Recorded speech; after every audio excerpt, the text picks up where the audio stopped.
ঢাকার Khilgaon model college থেকে প্রাণীবিদ্যায় masters শেষ করেছেন লাবনী আক্তার। সাধারণত এই বিষয়ে পড়াশোনা করা অনেক শিক্ষার্থীর লক্ষ্য থাকে গবেষণা বা শিক্ষকতা করা, কিন্তু লাবনী বেছে নিয়েছেন এক ব্যতিক্রমী পথ।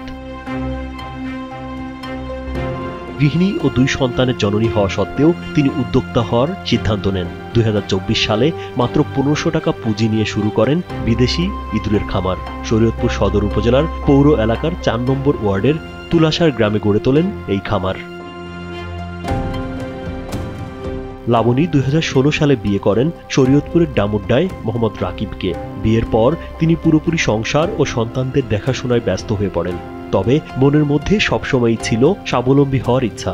যমুনা ইলেকট্রনিক্স ঈদে ডাবল খুশি অফার সিজন 3, যে কোনো পণ্য কিনলেই পাচ্ছেন নিশ্চিত ঈদ উপহার। কিন্তু কিভাবে অল্প পুঁজিতে ব্যবসা শুরু করা যায় তা নিয়েই তিনি ভাবছিলেন। একদিন ইউটিউবে দেখতে পান বিভিন্ন ল্যাব ও বিশ্ববিদ্যালয় শিক্ষার্থীদের গবেষণার জন্য বিদেশি সাদা ইঁদুরের প্রয়োজন হয়, যা বাংলাদেশে সহজলভ্য নয়। এখান থেকেই তার মাথায় আসে বিদেশি ইঁদুরের খামার করার চিন্তা।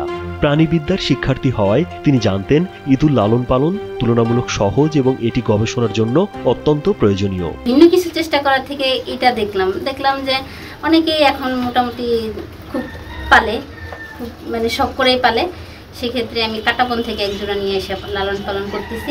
ইঁদুর পালনের কোনো প্রাতিষ্ঠানিক প্রশিক্ষণ ছাড়াই গুগল ও ইউটিউব দেখে ইঁদুর পালনের সবকিছু শিখতে শুরু করেন লাবনী। কিভাবে ইঁদুরের বাসস্থান তৈরি করতে হবে, কোন পরিবেশে রাখতে হবে, কি খাওয়াতে হবে এবং রোগবালাই হলে কি চিকিৎসা দিতে হবে, এসব নিজেই রপ্ত করেন। অল্প পুঁজিতে লাভজনক ব্যবসা, আর এর জন্য আলাদা কোনো ট্রেনিং লাগে না।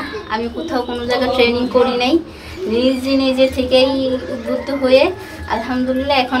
আর এর যদি বলি যে মৃত্যুর হার, এটা নিয়ে কোনো টেনশন করার কোনো দরকার নেই, এর মৃত্যুর হার নাই।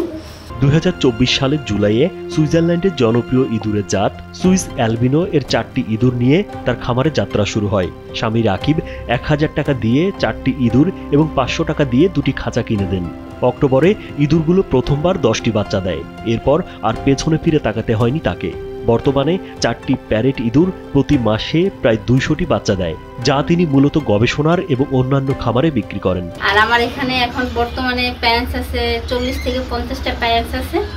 এগুলো আমাকে প্রতি মাসে 200-র উপরে, মানে 200 প্লাস আমাকে বাচ্চা প্রতি মাসে আমি এখান থেকে বের করি।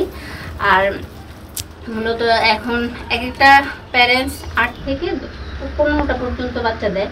লাবনী আক্তার জানান, ইঁদুরের প্রথম ক্রেতা ছিলেন নারায়ণগঞ্জের এক সাপের খামারি। ইউটিউবে সাপের খামার সম্পর্কে একটি ভিডিও দেখে তিনি ওই ব্যক্তির সঙ্গে যোগাযোগ করেন। প্রথম দফায় তিনি 20টি ইঁদুরের বাচ্চা প্রতিটি 50 টাকা দরে বিক্রি করেন। এরপর ধীরে ধীরে তার ব্যবসা বাড়তে থাকে। বর্তমানে পেরেন্টস ও বাচ্চা ইঁদুর মিলিয়ে তার খামারে প্রায় 350টি ইঁদুর রয়েছে। প্রতি মাসে তিনি 200টি ইঁদুরের বাচ্চা বিক্রি করেন, যার প্রতিটি 100 টাকা করে বিক্রি হয়। এতে তার মাসিক আয় প্রায় 20,000 টাকা। 3 ঘন্টা পরিশ্রম দিয়ে আপনি প্রতি মাসে 15 থেকে 20,000 টাকা আর্ন করাটা, এটা একটা ইম্পসিবল ধরতে গেলে আমি মনে করি।